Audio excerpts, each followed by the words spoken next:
So, next guest on the show, I've got the pleasure of introducing, and that's going to be Mark Griffiths, aka Splinter, a personal friend, someone I've had a lot of banter with over the years and enjoyed some travel times. And in fact, Splinter and I went to Ecuador together as the only two Welsh representatives with the British team. And Splinter and I, and as did all the team, enjoyed some real celebrity status in the same way that perhaps somebody like Slater or David Beckham or even Take That would have. We spent most of our time signing autographs and posing for photos with young ladies in bikinis, which was quite a unique experience for both of us. And there was some other tales from that trip. I think I seem to remember Splinter having to call a nature on a bus on the way home in front of the French team. But I know, Splint, you'll have plenty of stories, so it should be a really good interview. So enjoy it, readers, listeners.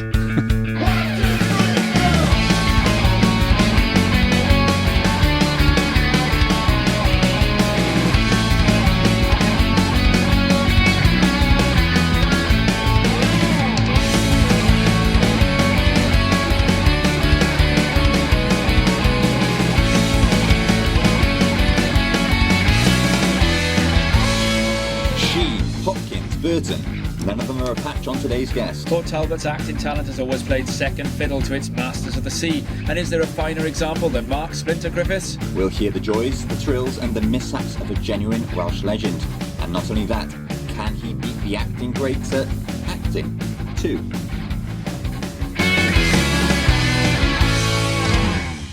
The voice of Mark Vaughan there. I'm Tom Anderson, and joining me will be Rob Blythe for this interview. Just to touch on what Vaughan is alluding to there, when you deal with this person, Mark Splinter Griffiths, you have to cut through layers and layers of folklore. Wonderful tales. Can't wait to find out what that one was all about. Let's get on with it. More of that later for this very special episode, Unlucky 13. How do you feel about that, Splint? Oh, well, someone's got to be it, I suppose, so let's go for it. For Unlucky 13, we'll be crossing all sorts of borders and boundaries. The first bodyboarder to visit the Garden Studio, Splinter Griffiths is perhaps one of this land's surfing community's favourite prodigal sons. His couple of hundred, or at least it feels that way, wins at the Welsh are barely a starting point for this fella. What does someone say of Splinter if he's mentioned out of earshot? It's usually the same thing. The best person to go on a trip with ever. What a moniker. We had a small taste of it from Gemma Harris in Crest episode 8, the second of our Surf Travel Nightmares specials. It's true though, most of us in the Garden Studio tonight have been on trips with Splint and would agree that you couldn't possibly hope for a more entertaining travel companion. And that doesn't necessarily mean things go smoothly either. In fact, that's rare on a Splinter trip. Wales's greatest bodyboarder ever is also one of the most disaster-prone travellers you'll ever meet. And does that put him off? Not a jot. Splinter has slid into waves in just about every corner of the earth at some point, and a growing career as a photojournalist now means that he can bring that aptitude for misfortune into a world far, far more lucrative, in theory. Now, because of the sheer viscosity of the legend that surrounds Splinter Griffiths, we've brought in a special bit of help for this week's Crest in the form of a formal fact-checker. Is that the right phrase? Anyway, here in the Garden Studio is one of the tens of people who would have their own Welsh bodyboard title if it wasn't for the existence of Splinter. He's been present for many of Splinter's incredible scrapes with fortune and can bring the stern rationality of rhythm and reason to proceedings. Yes, we have today, alongside us as fact-checker, roving reporter, cultural commentator and, I don't doubt, occasional contributor of laughter, I'd like to say croeso, welcome, diolch am ddod to Cardiff University's most acclaimed mathematician, the man who sold out the main stage of the Hay Festival for a lecture on algorithmic graph theory, displacing Wales's national poet to a fringe tent. I'm in the wrong business, clearly. It's Cardiff School of Mathematics' Dr Rhydian Lewis. Thanks, Tom. It's nice to be here. Thanks for that strange introduction. What I do remember about the Hay Festival was being in the green room, brushing shoulders with celebrities, and a man coming over to you and saying, introduce me to your friend, and you just replied, that's the guy who just bumped you off the main stage of the Hay Festival, mate. Well, yeah, he's got to know, hasn't he? And I tell you what, speaking of brushes with celebrity, actually, this is a live one that happened in the water yesterday, apparently. You know, producer Dodd, he's always here for every episode. He's currently muted with a big, huge pair of headphones on, but he got dropped in on, I hear, by the Right Honourable Member for Monmouth, who's a fan of Crest, and you were a witness to this. So this is your first bit of fact-checking. Is it true? It is true. What I can say as well is that Dodd was actually dropping in on me at the time on a 1 foot left-handed bomb. David Davis likes the 1 foot left, doesn't he? And all I saw was Dodd's arms flailing as a guy on a 1 foot wave lying prone on a longboard came down the face and then nosedived, and his board went flying and Dodd went crashing into him. Now, if you've listened to Crest episode 2, you'll have come across a reference to the fact that Rob has a penchant for dropping in on the Right Honourable Member for Monmouth. I do, and I feel it's my well, not only my civic duty, but my right as one of his constituents. Like I said, as I mentioned on previous episodes, one thing he will do is always reply to you, and rather sharpish. However, it's always to say that he disagrees with whatever I've said, and that he's going to toe the party line. Do you think this could be, though, that he's replied to you this time, as in replying to the drop-in by getting producer Dodd instead? Is this like, you know, the Elijah Young business, you know, and Richie Sills, the Hui incident going on here now? Has Crest now got beef with the Tory party? I mean, we had that from the off. Yeah, okay. Here we are. And anyway, back to business. You probably are in the wrong business. But on that note, I should add that fans, or should I say the fan of Tom's books, might know Dr. Lewis by the character you based him on in your American East Coast road trip novel. Was it a novel? Chasing Dean. We're in the presence of Dr. Mark from that book, aren't we? Well, let's ask the fact checker.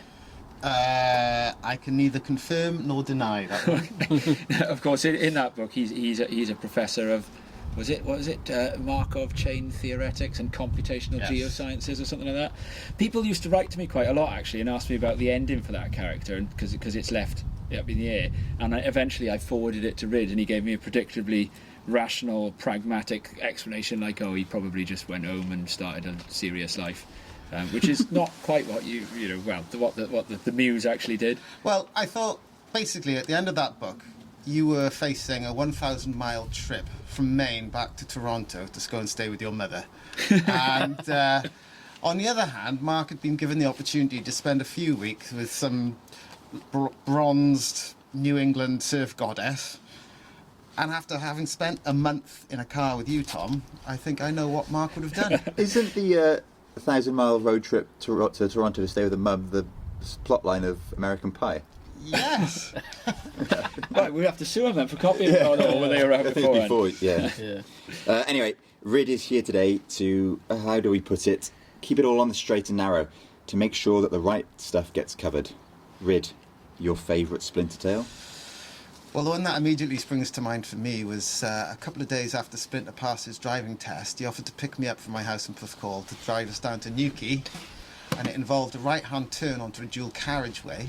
We were only about 2 miles from Porthcawl, and he turned right into the wrong lane and started driving towards oncoming traffic.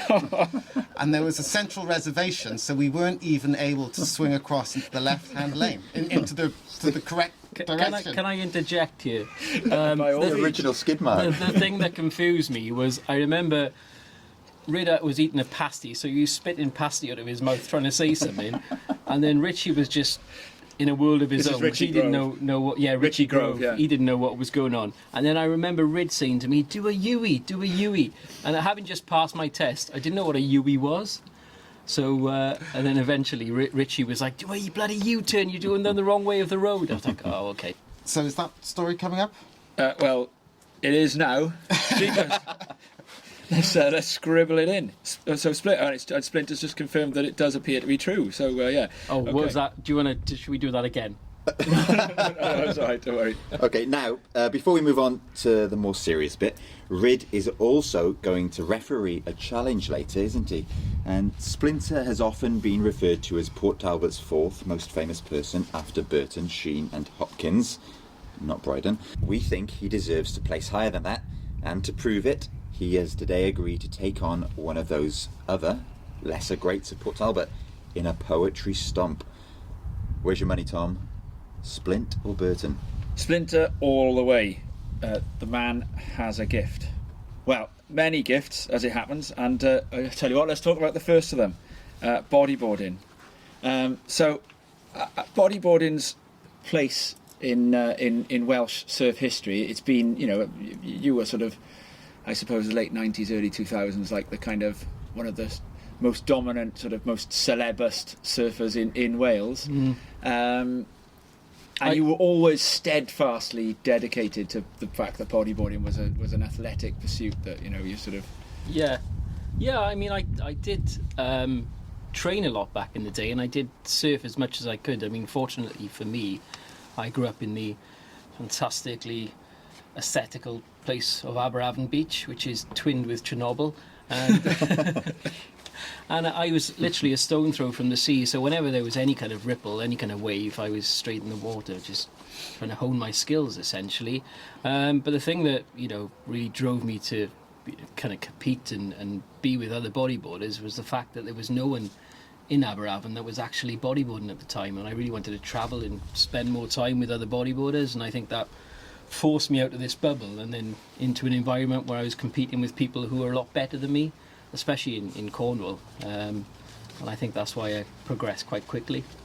And you used to really defend bodyboarding, because we used to, as stand-ups, Yeah. used to give it a bit of stick, and as a genuine superior to surfing in terms of the sort of athleticism and the gymnastics of it.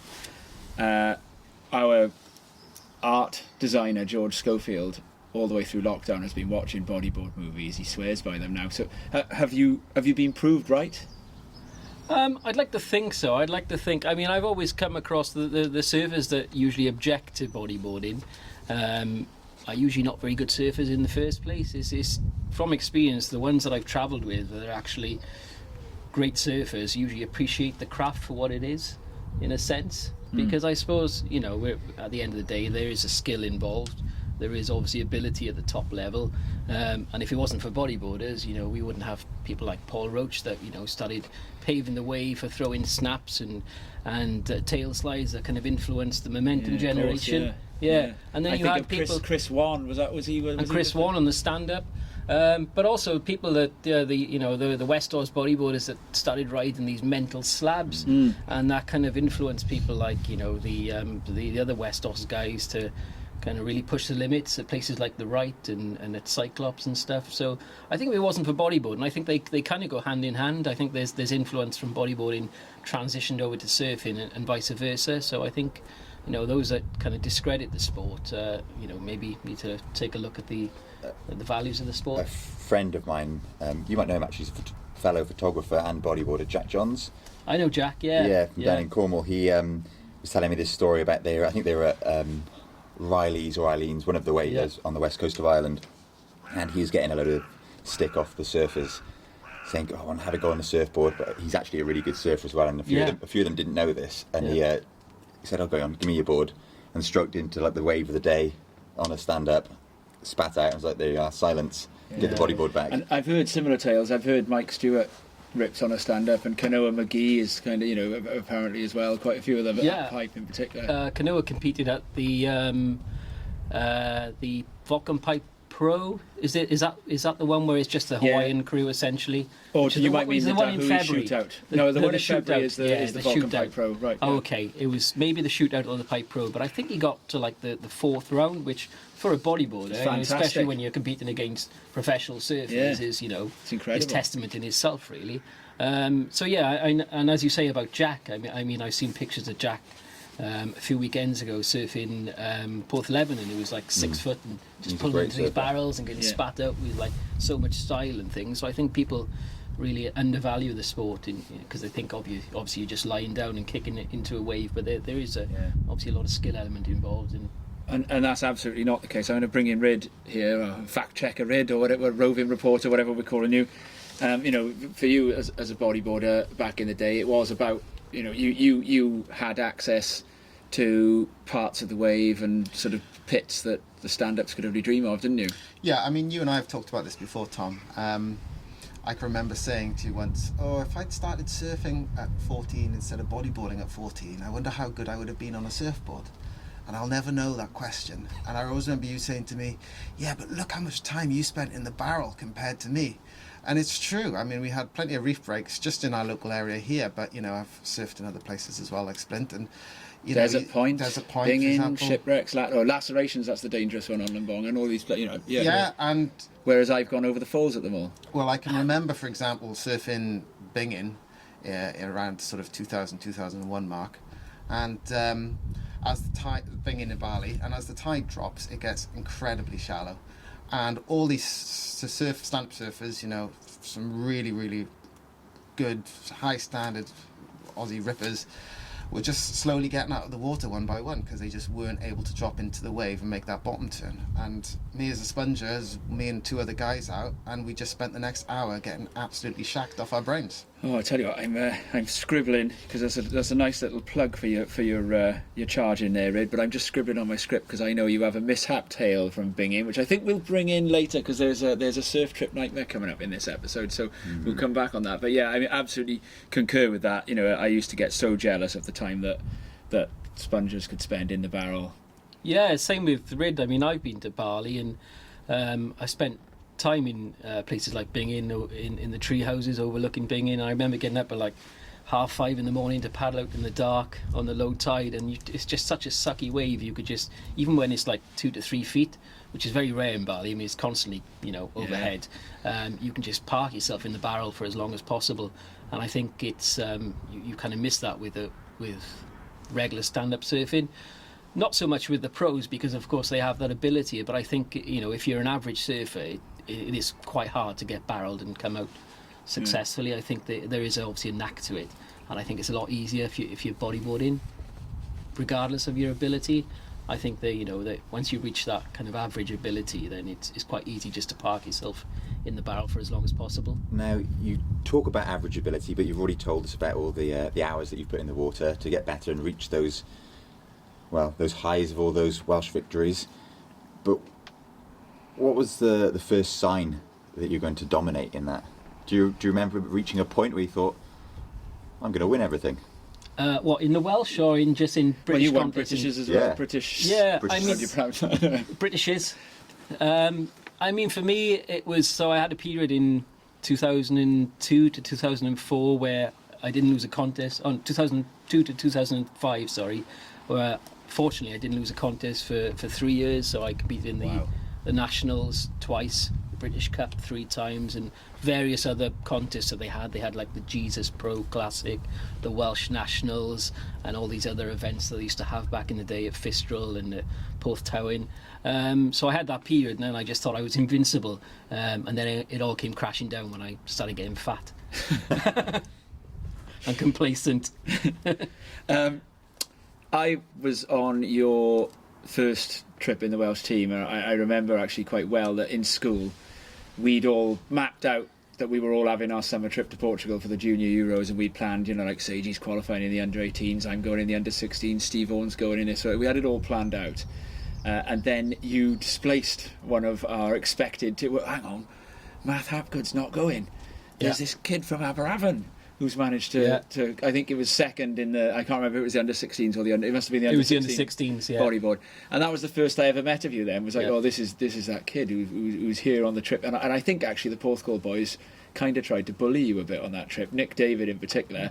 And some of that bullying did lead to the nickname that you've now sort of gone on to. Oh, I don't know if it was bully. The thing is, by the end of the trip, you were an absolute legend, and everyone was like, "This guy's the best thing since sliced bread," you know. And you did really well in that contest as well, better than any of the Porthcawl bodyboarders. Do you remember that trip? I do, and I don't think it wasn't bullying. It was kind of hard banter, if that makes. But I can understand why. I was a bit of a social recluse. I was 15 years old. I was kind of like, do you remember that character in The Burbs, the ginger guy that liked sardines? I was a little bit like him, you know, just kept myself to myself. I didn't really like to talk to anyone. I was a bit of an introvert, and I just, I just remember being on this trip with all these loud Porthcawl boys thinking, oh my God, these are intense. Farting and talking about sex and stuff. And I probably, had only just discovered wanking. But yeah, it was a good trip. I think that really kind of made me who I am. That was kind of the benchmark for trips to come and kind of brought me out of my shell. But I do remember the trip very well. I just remember, having a great time with everyone. And it was when the nickname was given birth to, wasn't it? It was when I was christened by Reverend Stephen Horn.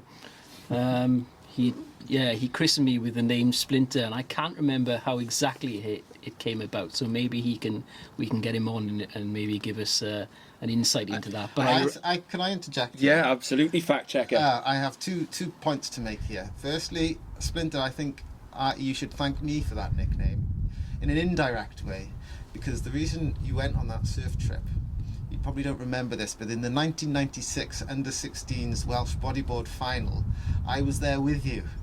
And you finished ahead of me in that final because I didn't actually get outside for the entire heat. No, is that what it is? So, as a result, through getting outside and catching a wave, you were able to go on the European Odyssey. Yeah.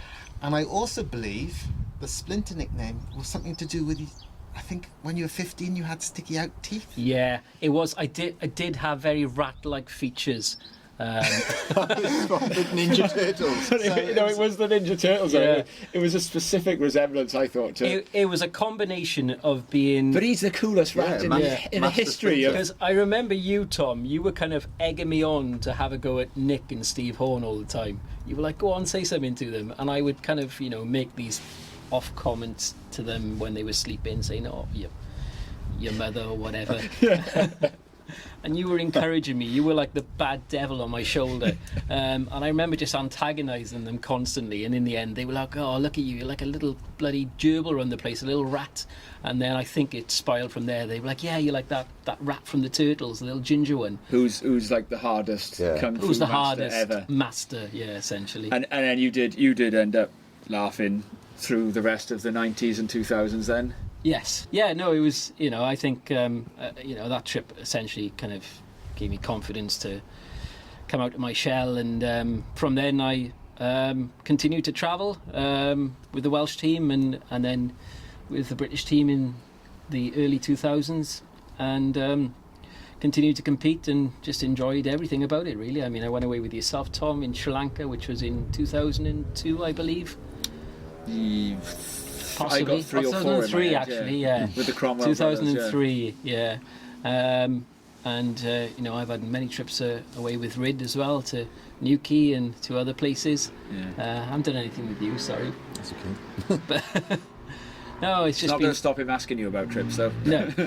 Okay, well, because the Bodyboard Club, with their podcast, did such a forensic discussion of bodyboarding, as you'd expect, we want listeners to go there for more on that, rather than tread the same ground here. Yeah, fabulous podcast with the Welsh Bodyboard Thoroughly Club. enjoyable, And big plug to that here, yeah.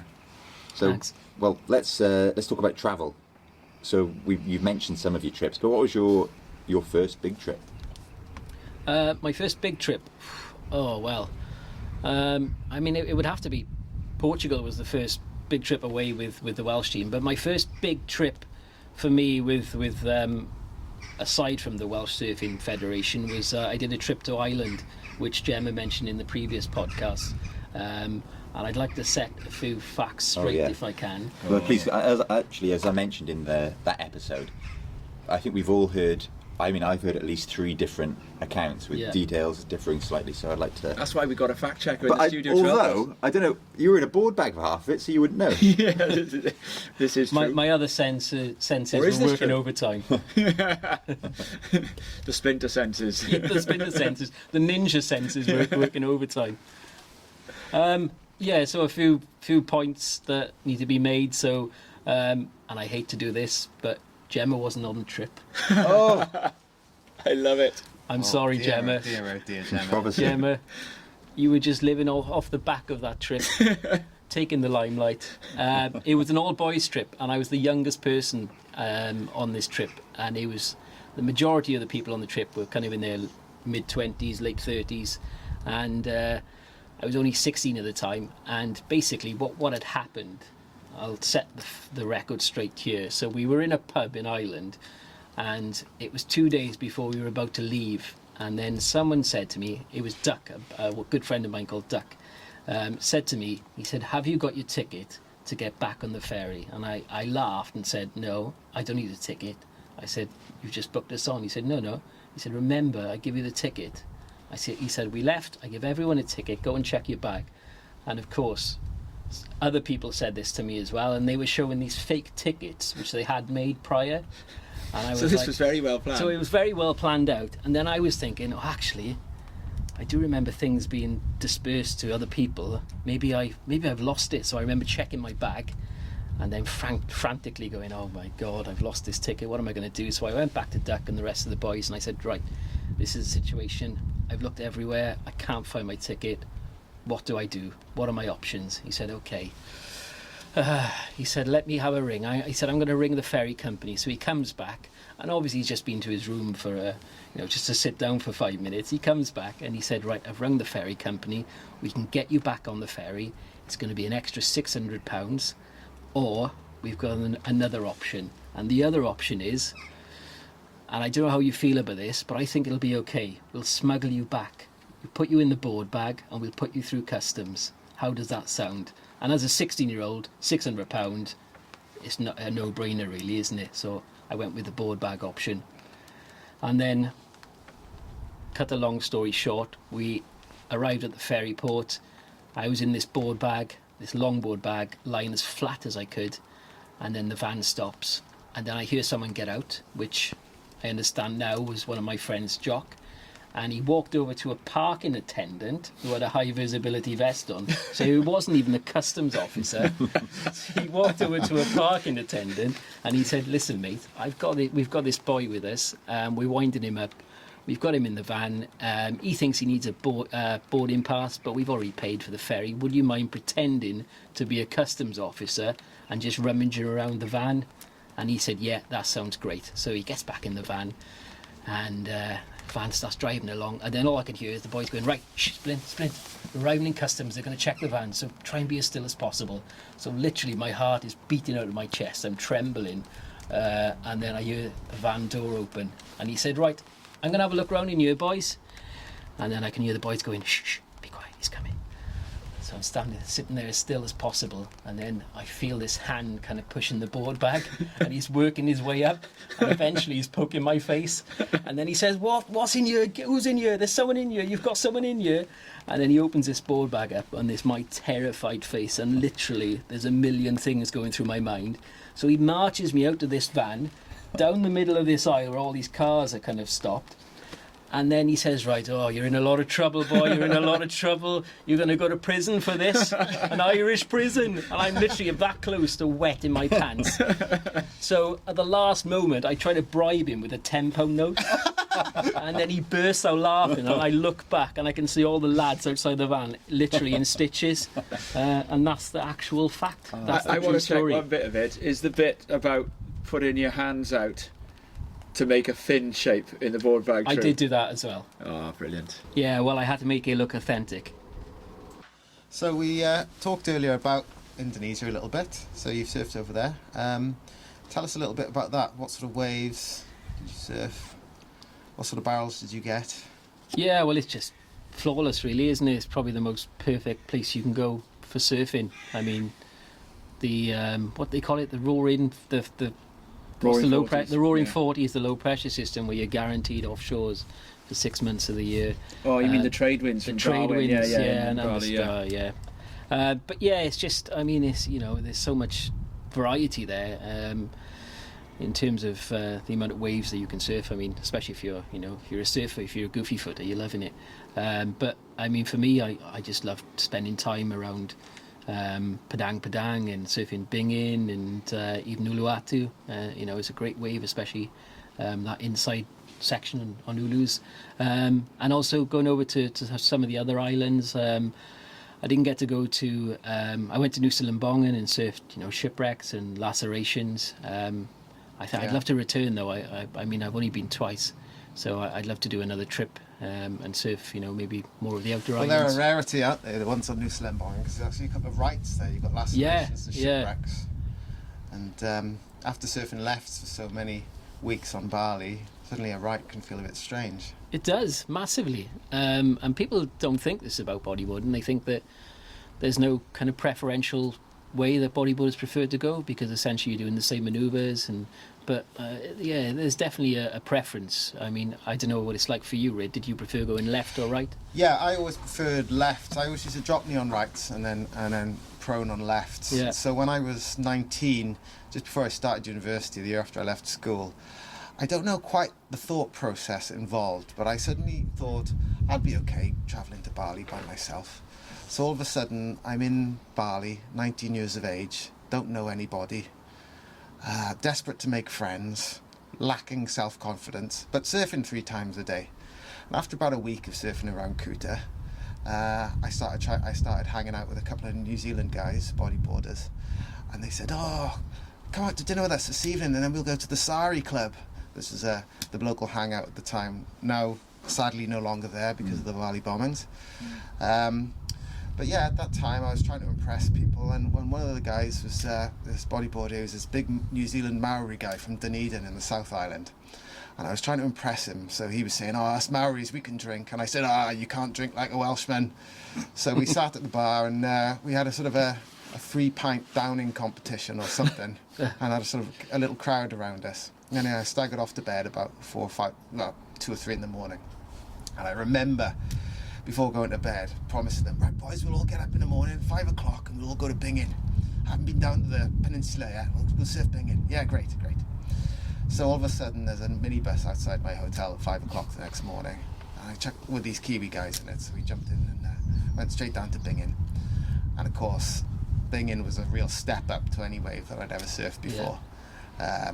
I'd surfed in Bali and around Europe, and I'd surfed around Kuta, but down there it's proper serious, proper waves, especially with a hangover. Yeah, and I don't know what I was doing, because, as I said, as the tide goes out, it gets shallower and shallower, and on about my 3rd wave, I thought, "Wow, this place is really barreling right. The next one I'm going to drop in deep," and I didn't come out of the barrel, went over the falls a little bit and got razzed on the reef, and I thought, "Oh, that one hurt a little bit, that did," but I was still a bit intoxicated from the night before. I thought, I better be careful.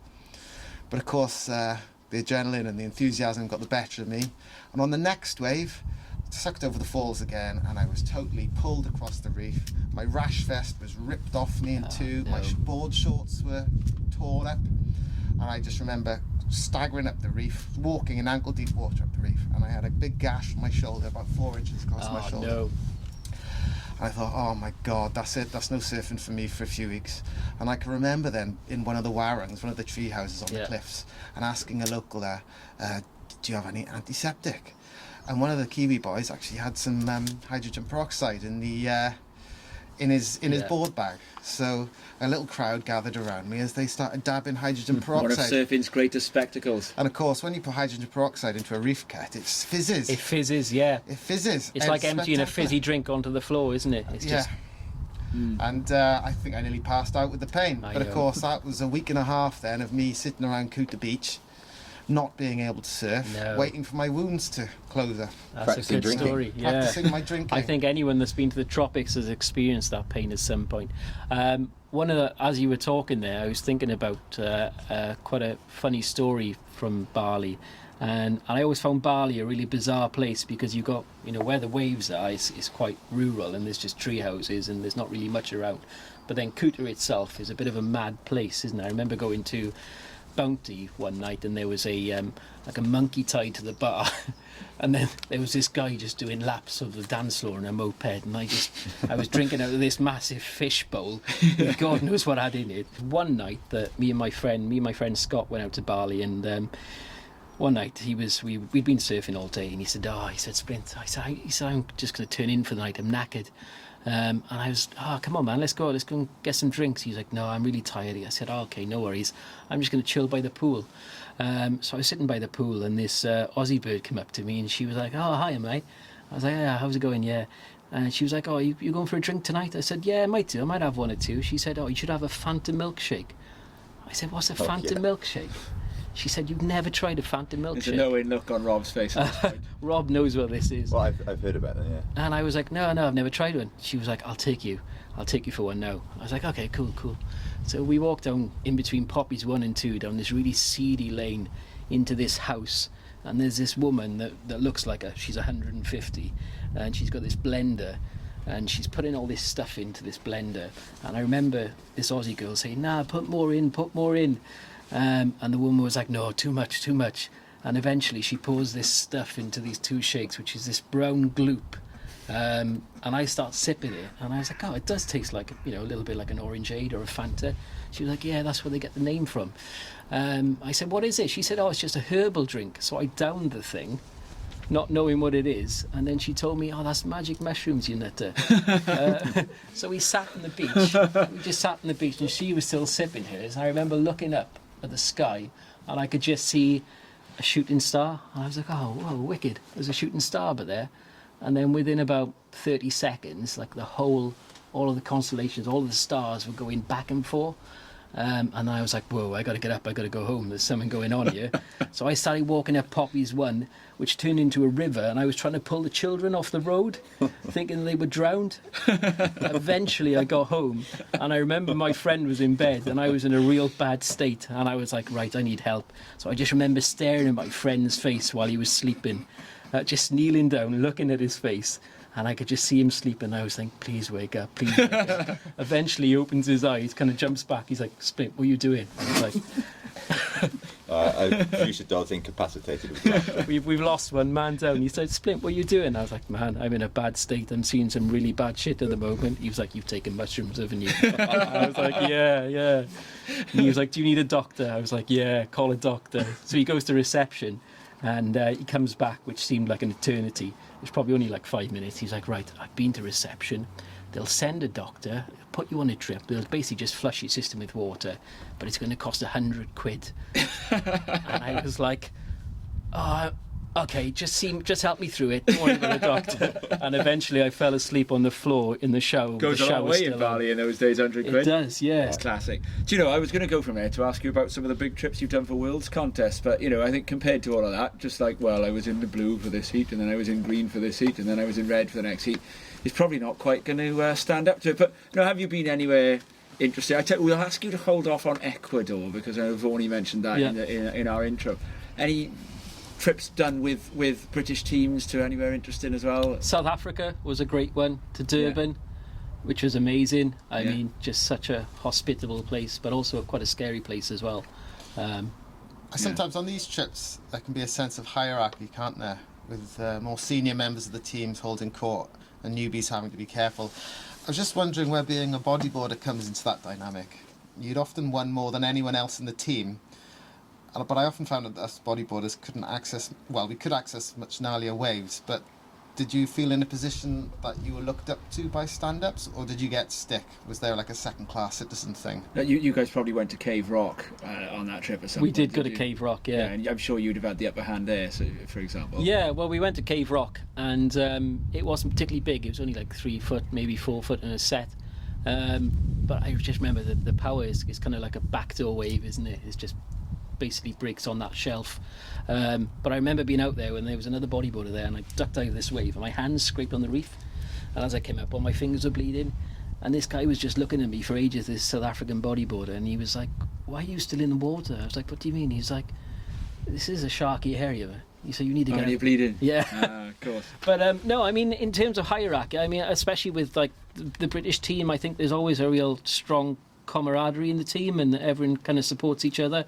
I've never really had those experiences really so much on team trips. It's always been like I mentioned earlier, when you're surfing breaks or you're chatting with friends that can, certain people, acquaintances that can barely surf, and then they try and talk down to you. So it's always, I mean, the negative comments that I've had have always been from those kind of people. Right.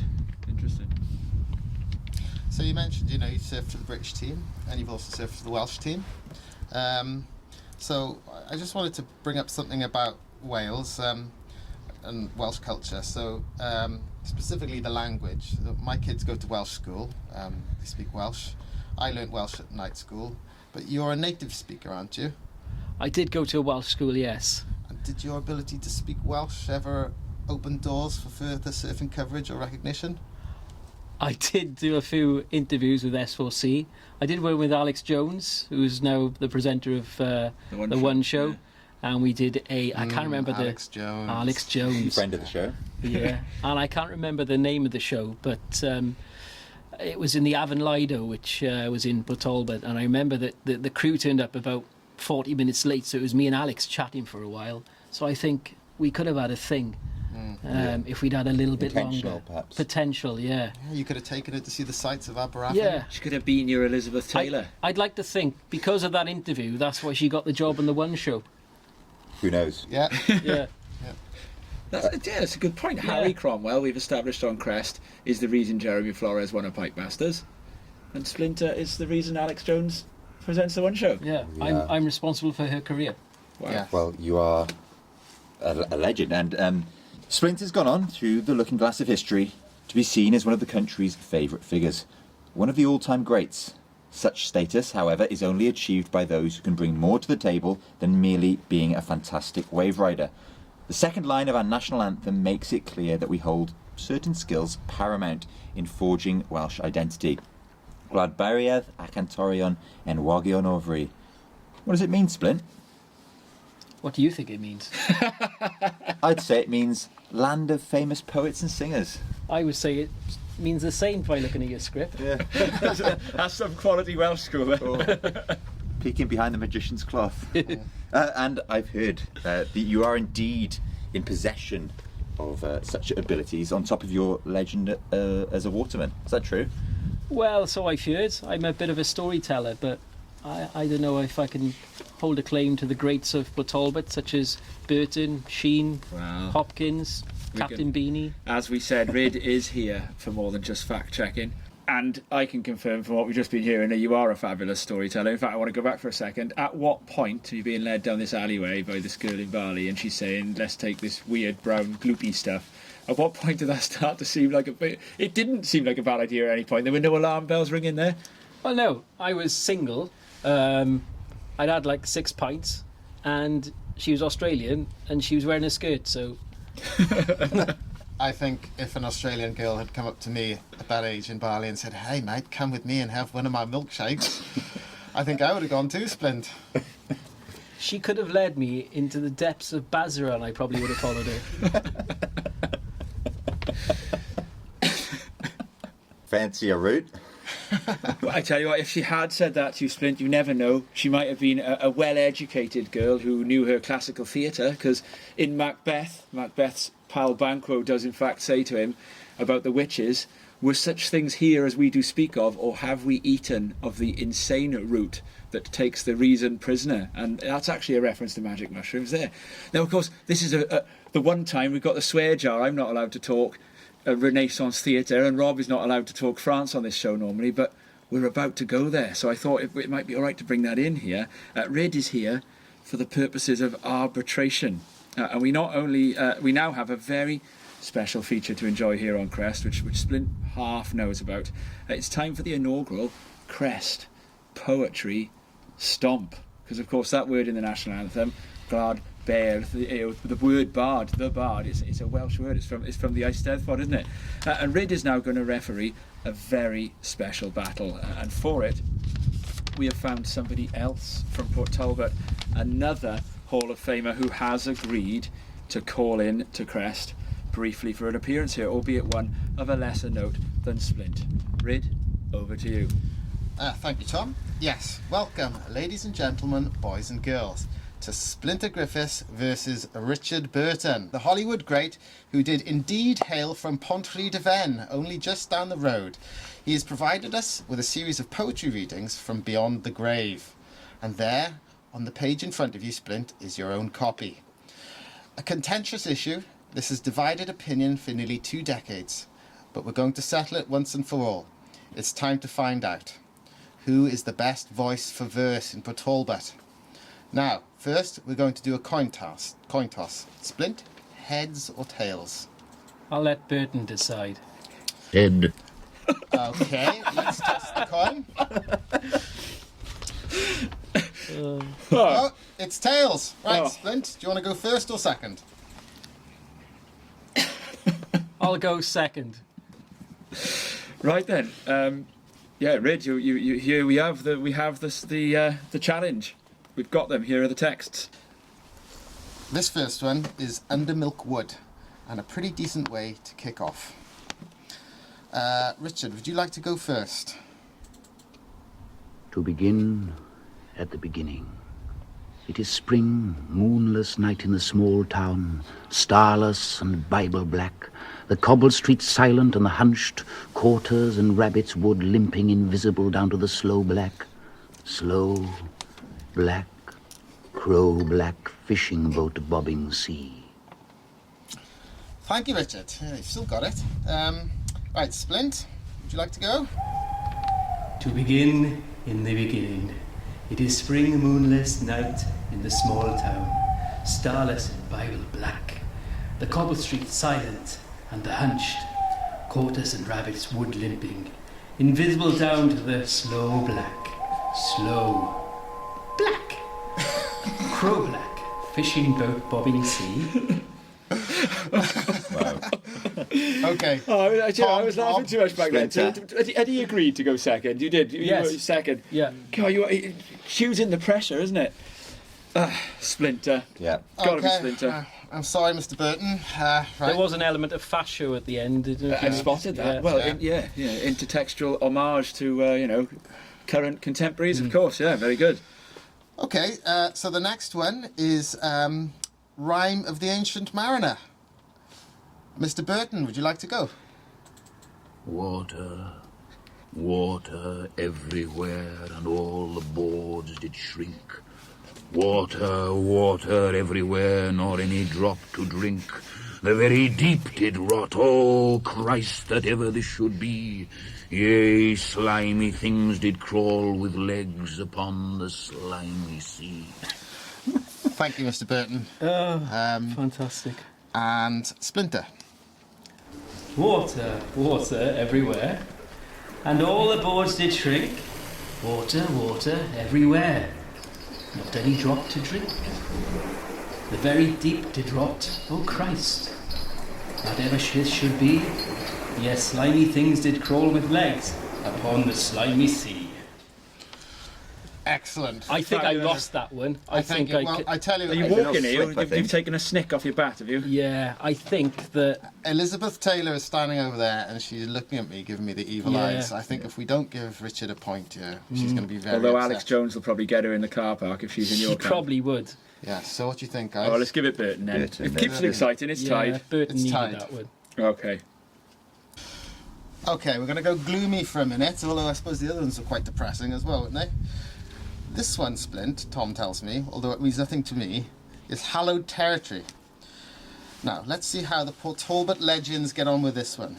To be or not to be? That's the way. Are we going to swap over at the net, you know? You're in the toweling area drinking your glass of Yeah, Robinsons. I've got the sun in my eyes, and my physio's been on. My leg's okay. I can go back on, but I'm on the other side of the. okay. The So court now. so you're going first, right? Yeah. To be or not to be, that is the question. Whether it is nobler in the mind to suffer the slings and arrows of outrageous fortune, or to take arms against a sea of troubles, and by opposing, end them. Whoa, stylish finish Yeah, there. that brought shivers. It did, didn't Yeah. it? Yeah. Goodness Was it- me. You okay, Richard? Your hair stand on end. It did. Richard's looking pretty oh, dear. Why does it a ghost? It's almost like an arousal. Okay, Richard, off you go. To be or not to be? That is the question. Whether it is nobler in the mind to suffer the slings and arrows of outrageous fortune, or to take arms against a sea of troubles and by opposing end. Thank you, Richard. Well, he put a lot of passion in there, but I don't know. It's Splint all the way, surely, isn't it? I didn't believe him. I didn't Yes. believe him, Tom. I didn't believe him either. Authenticity in Splinter's No. rendition. The Yeah. wind out of his sails Yeah. there. I don't think he's, even though he's an Oscar-winning actor, Was it on the same calibre as myself? No, he's still stuck distracted. back on the Rime of the Ancient Mariner. He is. Exactly. He hasn't moved on. He's on El Dorado, isn't he? So we're back. Splinter, you've got the lead once more. So can Burton peg it back to a draw? We'll see. This next one is Christopher Marlowe's Dr. Faustus, he of the proverbial Faustian Pact. This is the moment he gets dragged to hell when the pact comes to an end. Mr. Splinter, you are up. I feel like there's a spelling error. You stars? Yeah. Should that be your stars, perhaps? No, it's you. He's Is it? talking to the stars, Oh, begging them to I keep him in the see. sky I when he's see. on his way down to hell. Right. See? Okay. You stars that reign at my nativity, whose influence hath allotted death and hell, now draw up Fastos like a foggy mist into the entrails of your labouring clouds, that, when you vomit forth into the air, my limbs may issue from the smoky mouths, so that my soul may be ascent to heaven. Oh my goodness gracious me. Ah, Burton. What are you going to do about that one, Burton? Yeah, Come got a on, chance. You can try your best. I'm lighting up a cigar right now.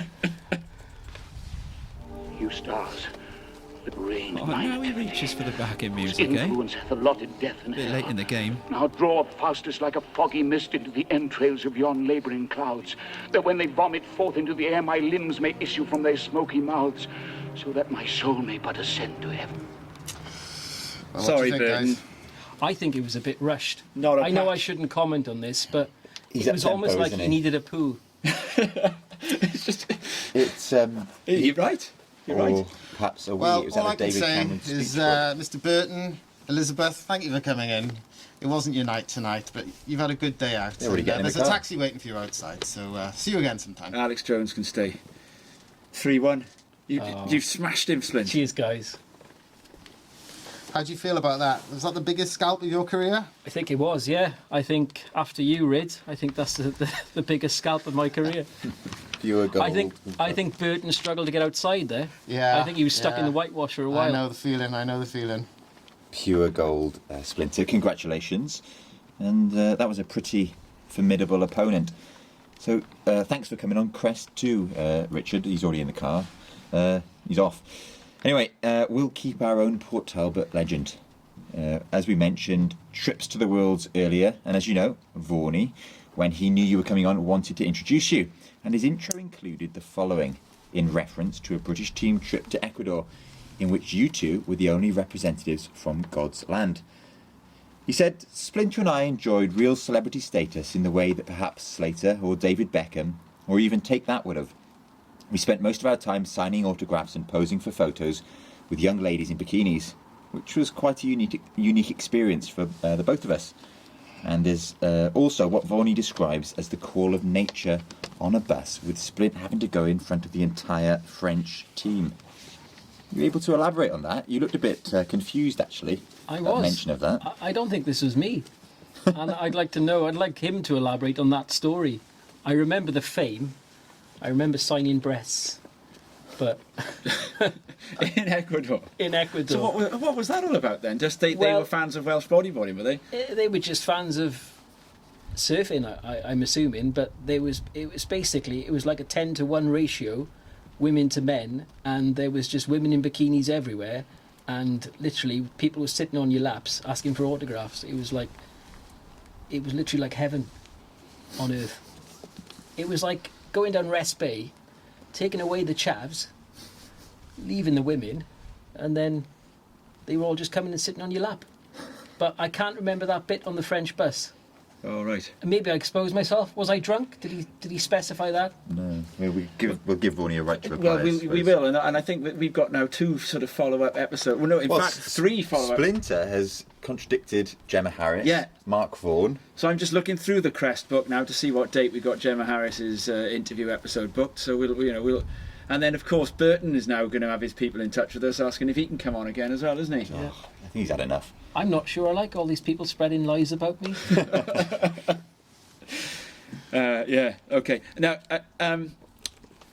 for you, I tell you what. Before we go on to this, though, because for you, just because of you, we're going to bring back Surf Travel Nightmares, and I want to elaborate on this one about driving the car the wrong way down, because you used to be.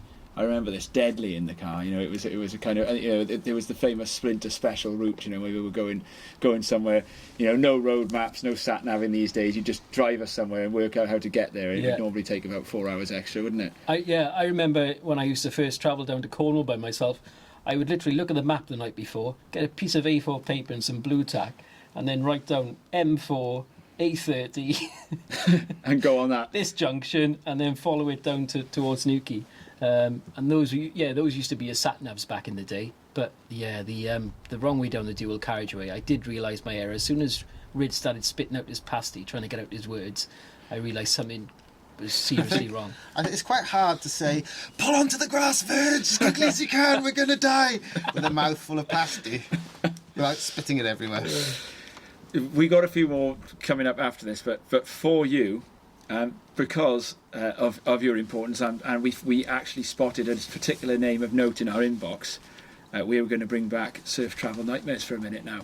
Indeed, and this one is sent in by, of course, the person who gave you your nickname, Mr. Stephen Horn, and it's titled First Trip to California, a place that he's since visited many times indeed.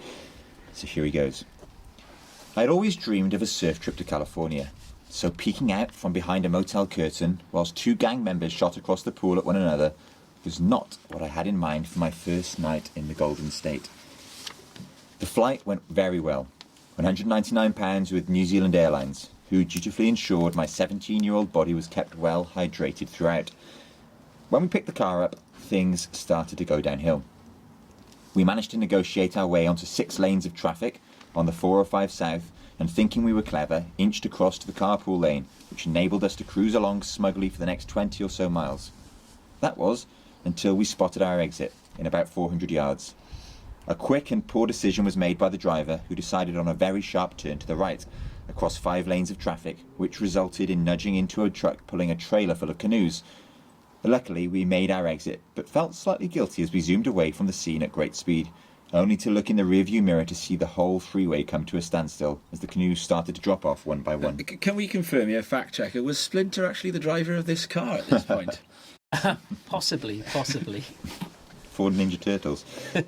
Finding a motel within our very limited budget proved quite a challenge, but eventually we saw the flickering light of a very classy joint in a less than salubrious neighbourhood that offered the promise of a quality night's sleep for $30 a night.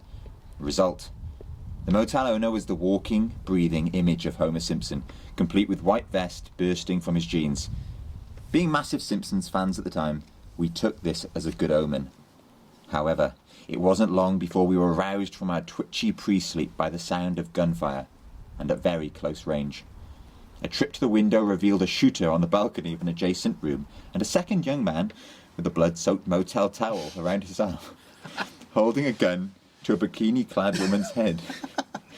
It wasn't long before the scene was interrupted by the sound of sirens and flashing blue lights as 5 police cruisers screeched onto the forecourt and aimed their weapons at the 2 gunmen. The LAPD boomed over the loudspeaker, instructing the perpetrators to put down their weapons and place their hands above their heads.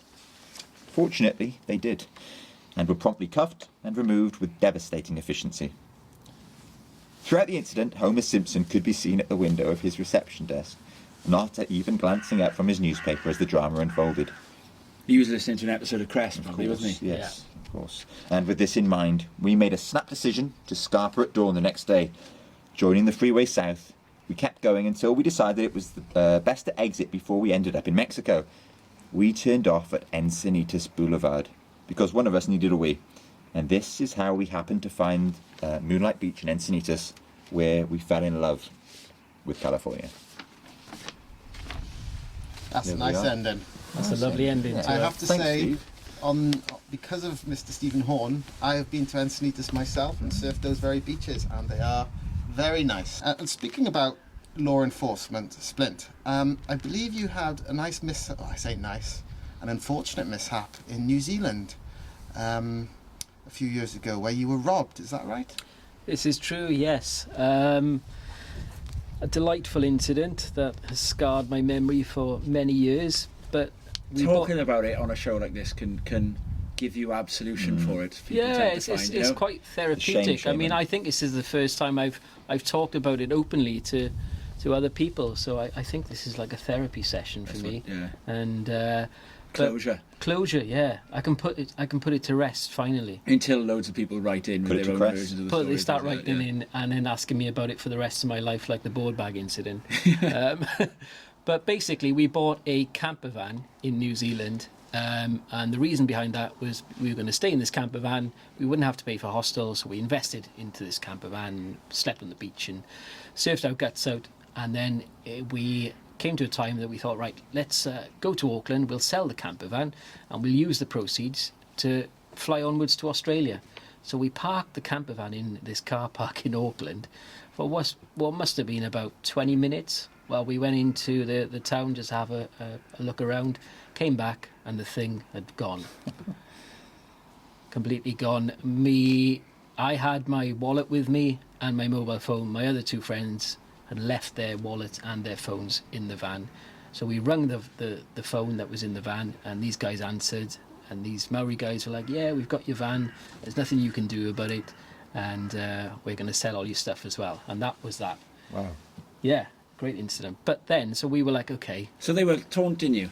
They were taunting us basically, yeah. Gosh. Which, you know, makes the matter worse. But then, so we decided then, okay, this isn't going to be possible to stay, to fly onwards to Australia because, of course, they've just stolen our investment. So whatever money I had, we spent the rest of the time in Auckland just going to strip bars and spending all our money on Crying beer. into your beer. Crying into our beer. Oh, man. I know, it was awful. And then after about 2 weeks, realised that I didn't have any money left either. And by this time, the British Embassy had sent the passports because we had to get replacement passports. So we had our passports, and we went straight to the airport.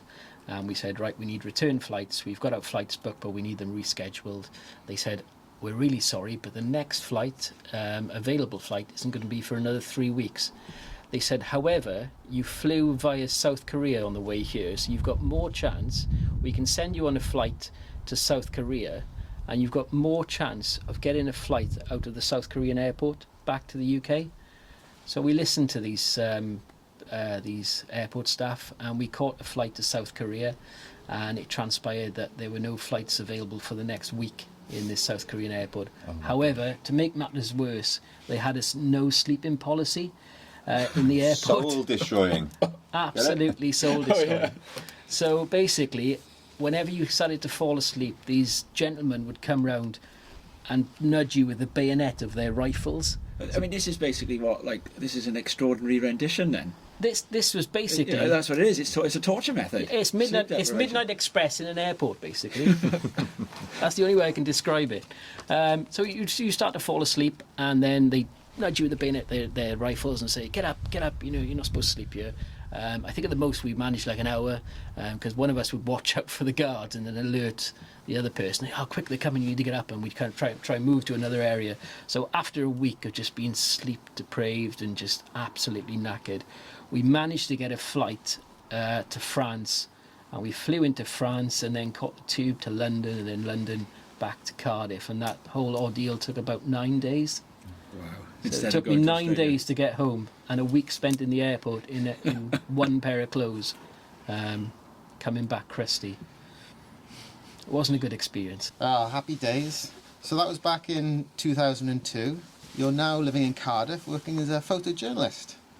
Yeah, so I graduated in 2013, decided that I needed to do something with my life, and began a degree in photography, and then worked editorially for a number of publications. And I began a master's in October, or end of September.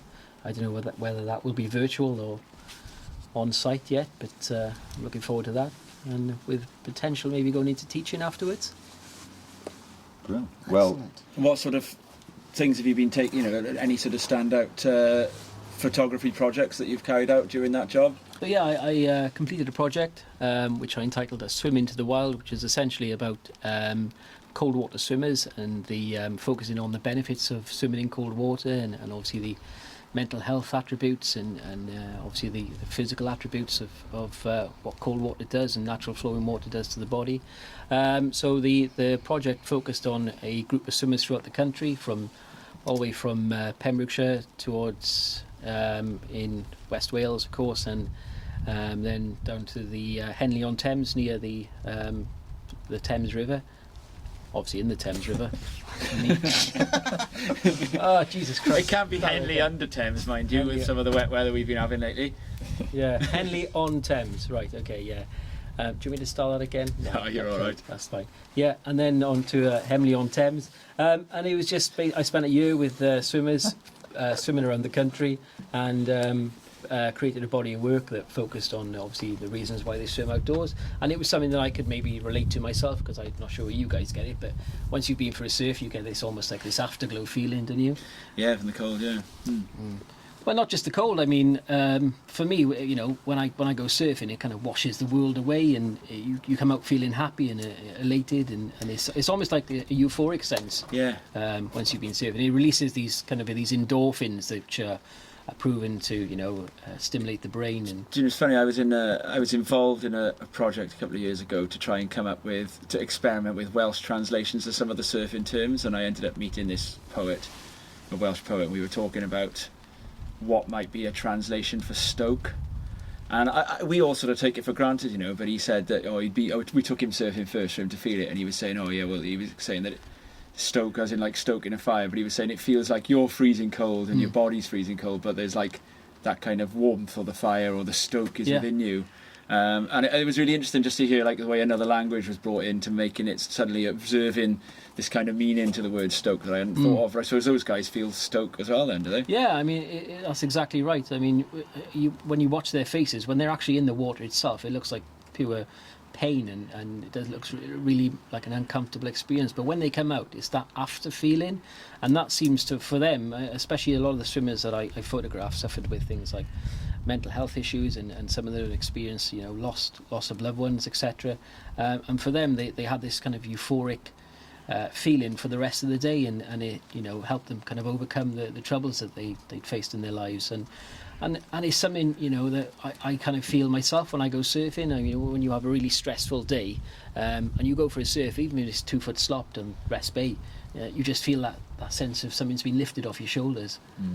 It's becoming quite popular, isn't it? I think it's called the Wim Hof method, and it focuses on the same thing: the submersion in cold to freezing water and the breath exercises, and it has all these benefits both physically and mentally for its people who follow it. Sometimes, you know, you see experienced surfers coming out of the water, they've had a bad surf, they're sort of staring at the sand, swearing, moping around, my board punching their board, didn't have enough wax on my board. Tom Anderson. Or whatever, and then you see someone who's maybe just been for a swim or just been for their first surf on a 9 foot foamy, and they got the widest grin on in the face. I think what you've picked up here is the debate. Yes, jocks and purists. Let's see where Splint stands on it. So we've been discussing on previous shows. Yeah. We've been discussing the differences between jocks and purists within the sport or the world of surfing. Right, okay. And we're quite torn. I personally don't think anybody here is a jock. Tom likes to think he is.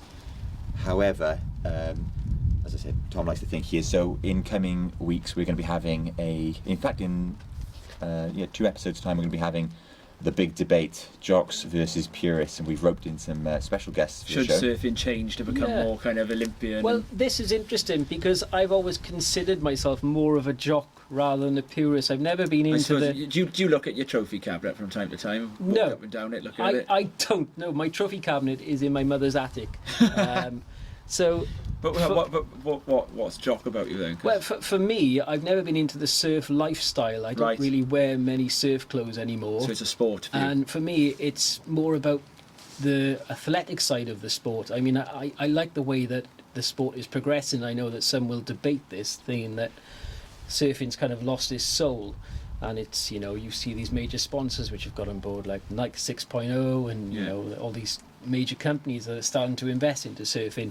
But, I mean, if you look at the progression, the evolution of surfing, you only have to look at, like, athletes like Michel Perez or Felipe Toledo and the work that they, you know, do to kind of reach that ability. I mean, on the tour these days, they've got a physio, a nutritionist, someone that's, you know, monitoring everything about their surfing, someone videoing them, and it's evident in their surfing. I mean, the ability is, in the last sort of 5 years has kind of increased by about 3 or 4 notches. I mean, looking at Felipe Toledo at J Bay a few years ago when he did those 2 huge alley-oops. 360s, Yeah, massive, and then followed up with a few cutties and a floater. I mean, you couldn't even dream about that 10 years ago. I mean, if Slater did a full rotation, that was, the benchmark of surfing. I reckon you've done 2 air 360s on a wave, though, probably, haven't you? Do you reckon? Well, some of those manoeuvres are bodyboard manoeuvres, aren't they? Yeah, exactly. And again, it's going back to the point I made earlier. There is there's a direct correlation between bodyboard manoeuvres and surfing manoeuvres. It's influenced each other essentially. Interesting. Splinter, it's been everything we hoped it'd be, and as far as we're concerned, you're going home with a gong. For your mother's attic. Yes. I wonder where you're going with that. I'm glad you said attic. The most famous person from Port Talbot. Boxing rules apply, see, because, you beat the champ. The belt is now yours, or we called it a gong. Here's the belt. Wear it proudly. And can we also thank Dr Rhydian Lewis for your assistance in interviewing the formerly 4th, but now 1st, biggest celebrity in the history of Port Talbot. Hopkins, Burton, Sheen, Griffiths. What else is there to say? Not a lot. And, of course, thanks to our listeners. So whether you're accessing our diatribes through YouTube, Apple Podcasts or Spotify, we remain eternally grateful for your support. Besides subscribing, you can also contact us directly on castcrest@gmail.com or via our Instagram, or by simply saying hello in the water. We love to hear what people think. And next week, we've secured another garden studio session with a character who is universally loved and admired as a person whose life story is truly inspirational. Mark Schofield is going to walk us through an incredible memoir interview, as well as no doubt filling our ears with his opinions on all matters that relate to the sport we all share and love. Schof is a true legend whose Stoke survives in the face of several massive health setbacks. We'll also be asking him how someone takes a break from surfing, only to find themselves golfing promptly off a 3 handicap. It is a Jordan-esque achievement, all right. To hear all things according to the world of Scope, watch your device for the next downloadable instalment. Until then, thanks and see you next time. Diolch am gwrando a gwelwch chi y tro nesa. Cheers. Cheers. Bye. Bye. 1, 2,